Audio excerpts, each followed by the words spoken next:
বিকেলের দিকে 7তলা ফ্ল্যাটের বিশাল বড় কাচের জানলার পাশে এসে বসেছিল মধুরিমা। একটু পরে মৃন্ময়ও এসে তার পাশে দাঁড়ালো নিঃশব্দে। এখান থেকে নদীটার অনেকটা দেখা যায়। বড় ভালো লাগছিল মধুরিমার। নদীর দিকে বেশ কিছুক্ষণ তাকিয়ে থাকতে থাকতে মধুরিমার মনটা হঠাৎ করে যেন কেমন করে উঠল। মৃন্ময়ের দিকে না তাকিয়েই দীর্ঘশ্বাস ফেলে সে বলল, কাল থেকে আবার সেই একঘেয়ে জীবন, আবার সেই পুরনো সংসার, ভালোই লাগছে না। মৃন্ময় মুচকি হেসে বলল, কেন রে, পুরনো বরকে বুঝি একেবারেই ভালো লাগছে না আর? মধুরিমা ভ্রু কুঁচকে ঠোঁট উল্টে বিরক্ত গলায় বলল, সত্যি রে, ভালো লাগে না আর। সারাদিন অফিস করে ফিরে সংসারের হিসেব করতে করতেই রাত কাবার। আর ছুটির দিনগুলোতে দিনরাত খিটির মিটির করে খিটখিটে বুড়ো একটা। এসব ভালোবাসা প্রেম অনুভব করার টাইম কোথায় তার? তাই আমারও আর ওসব প্রেম উড়ে গেছে অনেক দিন আগেই। তারপর মৃন্ময়ের দিকে ভুরু কুচকে চোখ পাকিয়ে মধুরিমা বলল, কেন, তোর যায়নি বুঝি? মৃন্ময় মধুরিমার কাঁধে আলতো করে হাত রেখে দীর্ঘশ্বাস ফেলে বলল, গেছে বলেই না তোর সাথে এখানে একান্তে সময় কাটানো। জানিস তো, এই জন্যেই এই কদিনের স্মৃতি ভীষণ দরকার ছিল। মধুরিমা তার একান্নবর্তী সংসারকে কয়েকদিনের জন্য সরিয়ে মৃন্ময়ের সাথে মনের মতো করে সংসার পেতেছিল মৃন্ময়েরই এক বন্ধুর ফ্ল্যাটে। বন্ধুটি কর্মসূত্রে বাইরে থাকে, তাই তার ফাঁকা ফ্ল্যাটে তাদের কিছুদিন নিজেদের মতো কাটাতে অসুবিধে হয়নি। নিজেদের ইচ্ছে মতো দুজনে মিলে রান্না করা, আবার মাঝে মধ্যেই সন্ধ্যের দিকে হাত ধরে ধরে নদীর পাড়ে ঘুরতে যাওয়া ভীষণ ভালো লাগায় ভরে উঠত দুজনার মন। বিগত বেশ কয়েকদিন ধরে মৃন্ময় বারবার আবদার করে পাগল করে দিচ্ছিল মধুরিমাকে, চল না মধু, এক সপ্তাহের জন্য তুই আর আমি কোথাও পালিয়ে যাই, তোর আমার সংসার থেকে দূরে, যেখানে দুজনে দুজনকে একদম নিজেদের মতো করে পাবো, যেখানে কোনো বাধা বিপত্তি সংসারের ক্যাচক্যাচানি থাকবে না, শুধু তুই আর আমি। মৃন্ময়ের মুখে তুই ডাকটা মধুরিমাকে সেই ছেলেবেলায় ফিরিয়ে নিয়ে যায় যেন। তখন ভীষণ মন কেমন করে তার। মনে হয় সেই ছোট্টবেলার দিনগুলো যখন তারা প্রেম করত যদি আর একবার ফিরে আসতো।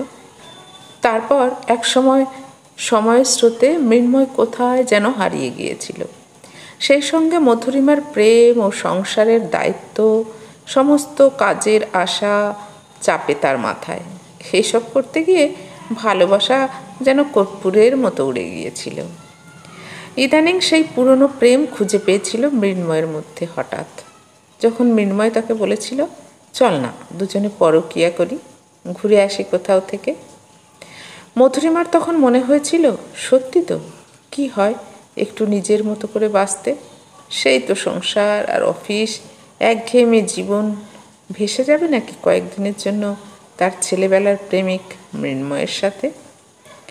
কিন্তু একটাই চিন্তা আসছিল তার, অফিসের নাম করে বের হতে পারবে হয়তো সে, কিন্তু মেয়েকে ছাড়া এতদিন থাকতে পারবে না। তারপর আবার ভেবে দেখেছিল, যদিও মেয়ে তার ঠাম্মির সাথে টুকটাক এদিক ওদিক আত্মীয় বাড়ি গিয়ে থাকে, অভ্যেস আছে, তবু নিজের যেন একটু কিন্তু কিন্তু হচ্ছিল। তাছাড়া এক সপ্তাহ ম্যানেজ করা কি অত সহজ? ইচ্ছে থাকলেও কিভাবে বাড়ির লোককে ম্যানেজ করবে? মধুরিমাকে চুপ করে থাকতে দেখে মৃন্ময় কাতর স্বরে বলেছিল, প্লিজ চেষ্টা কর, আমিও চেষ্টা করব। তুই তো যখন যা বলেছিস আমি শোনার চেষ্টা করেছি, আমার এইটুকুই চাওয়া, এইটুকু দিতে পারবি না? মৃন্ময়ের এই কথাটা শুনে চিন্তার মধ্যেও হেসে ফেলেছিল মধুরিমা। এককালে দুজনে যখন প্রেম করত, সেই ক্লাস 11-এ পড়ার সময়, তখন ঠিক এইভাবে জোর অথচ আবেগ দিয়ে কথা বলতো মৃন্ময়। বলতো, যদি এমন হতো সারা পৃথিবীতে কেউ কোথাও নেই, শুধু তুই আর আমি, কেমন হতো বল? বলেই ইঙ্গিতপূর্ণ মিটিমিটি হাসতে থাকতো মধুরিমার দিকে তাকিয়ে। আর মধুরিমার মুখ লজ্জায় লাল হয়ে যেত সেই সময়। অবশেষে অনেক ভেবে অনেক প্ল্যান করে বাড়িতে অফিস ট্যুর যাওয়ার নাম করে মেয়ের জন্যে অনেক কিছু কিনে আনার প্রতিশ্রুতি দিয়ে তারপরই কয়েকদিনের সংসার। এই ফ্ল্যাটে। মৃন্ময় অবশ্য আগের দিন চলে এসে এক সপ্তাহের প্রয়োজনীয় জিনিস কিনে গুছিয়ে রেখেছিল ফ্ল্যাটে। তাছাড়া দুজনকে একসাথে আসতে দেখলে অনেকে সন্দেহ করতেও পারে, সেই ভেবেও তারা আগে পরে এসেছিল। এখানে এসে ভীষণ ভালো লাগছিল দুজনের। এইভাবে কাছাকাছি কত দিন আসেনি তারা, এইভাবে বারবার নিজেদের প্রেমে পড়েনি কত দিন। দুজনেই দুজনের সংসারের চাপে নিজেদের অস্তিত্বকে যেন ভুলতে বসেছিল। হ্যাঁ, মধুরিমা জানে অনেক নিন্দুকেরা তাদের স্বার্থপর বলবে, তা বলুক, নিজেদের জন্য একটু স্বার্থপর না হয় হলোই তারা। নিজেদের সংসার বজায় রেখে একটু স্বার্থপর হতে দোষ কিসের? একটু পরকিয়া করলে যদি মন ভালো থাকে তাহলে অসুবিধে কোথায়? নিজেদের সংসার ঠিকভাবে বজায় রেখে যদি তারা কয়েকদিনের জন্য নিজেদের মতো করে ভেসে যেতে চায় তাহলে কার কি এসে যায়? এই কদিন এমন ছেলে মানুষেতে কেটেছিল ওদের যেন সদ্য বিবাহিত ওরা, অথচ অনেক দিন, প্রায় 10 বছর পরে দুজনে নতুন করে নিজেদেরকে ফিরে পেয়েছিল একে অপরের ভালোবাসার মধ্যে। আজ এই ফ্ল্যাটে ওদের শেষ দিন, কাল সকালেই বেরিয়ে পড়তে হবে। তারপর যে যার ভীষণ চেনা একঘেয়ে জগতে, যেখানে শখ আহ্লাদ বিসর্জন দিতে হয় হাসি মুখে। দিনরাত আলু পটল আর সংসারের হাজারো অভিযোগ অনুযোগের মধ্য দিয়ে নিজেদের হারিয়ে ফেলা যায় অনায়াসে। একটা দীর্ঘশ্বাস ফেলে মধুরিমা। সারা বছর অফিস আর বাড়ি, তার মধ্যে এই একান্নবর্তী পরিবারে ছুটির দিনগুলোতে আত্মীয় স্বজনদের আনাগোনা লেগেই আছে। 1 মিনিট বিশ্রামের সময় থাকে না। মাঝে মাঝে কেমন অতিষ্ঠ হয়ে ওঠে মধুরিমা। এখান থেকে নদীটার অনেকটা দেখা যায়। সূর্যটা একদম সিঁদুরের টিপের মতো লাল হয়ে গেছে। একটু পরেই সূর্যটা টুপ করে ডুবে যাবে নদীর বুকে। মৃন্ময় আর মধুরিমা দুজনে মিলে শেষবারের মতো এক দৃষ্টে সূর্য আর নদীর এই মিলন অনুভব করছিল। পরের দিন মৃন্ময় ট্যাক্সি করে সোজা অফিস চলে গেল, আর মধুরিমা বাড়ি। আজকে নয়, আগামীকাল থেকে সে অফিস জয়েন করবে। মেয়ের জন্য বড্ড মনটা আকুলি বিকুলি করছিল তার। বাড়ি ঢোকার পরেই মেয়ে আনন্দে হৈ হৈ করে উঠল।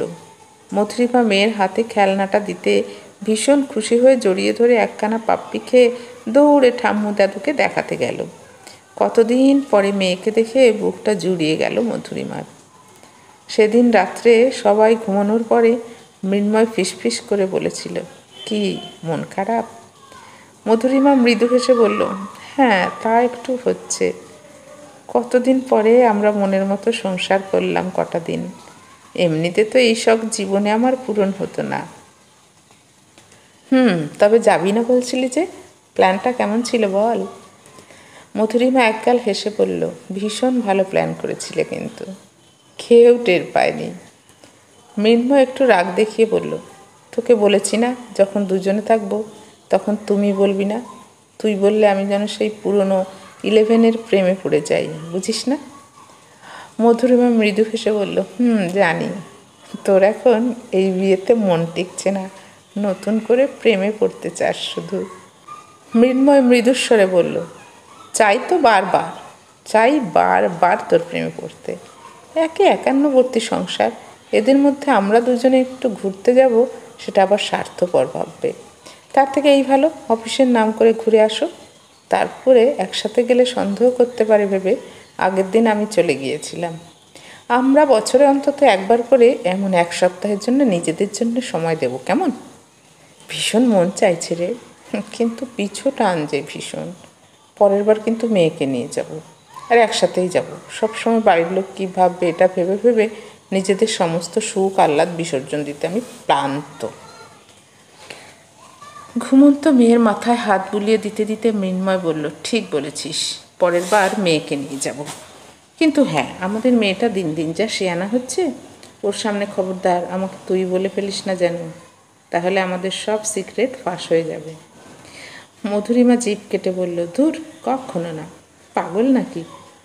তারপর মৃন্ময় মুখ কৃত্রিম গম্ভীর করে ভ্রু কুচকে বলল, এবার বল, কি বলছিলি তুই সেদিন? তোর বর খিটখিটে? মধুরিমা মুচকি হেসে, আগে ছিল তো, ঘুরে এসে আমার বরটা এখন ভালো হয়ে গেছে বলে মৃন্ময়ের কাছে এসে তাকে জড়িয়ে ধরে বুকে মুখ গুজল মধুরিমা।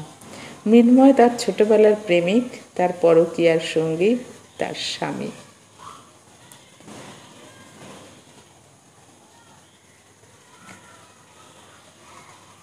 এতক্ষণ শোনালাম গল্প স্মৃতিটুকু।